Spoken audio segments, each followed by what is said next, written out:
అందరికీ యాషువా మెస్సియా నామం పేరిట షలోమ్.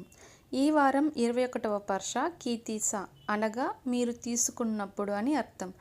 సెఫర్ తోరా నందు ఇది 21వ పర్ష. సెఫర్ షెమోత్ నందు ఇది 9వ పర్ష. 7వ అలియా వాక్య భాగములు. సెఫర్ షెమోత్ అనగా నిర్గమకాండము 34వ అధ్యాయం 27వ వచనం నుండి 35వ వచనం వరకు. 7వ అలియాను గూర్చిన క్లుప్త వివరణ.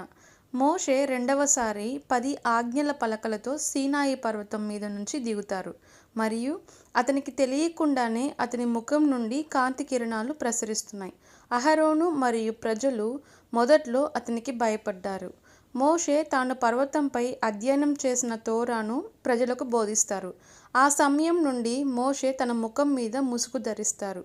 కానీ ఎలోహింతో మాట్లాడేటప్పుడు మరియు ఎలోహిం మాటలను ప్రజలకు పునరావృతం చేసేటప్పుడు దానిని తీసివేస్తారని ఈ అలియా తెలియజేస్తుంది.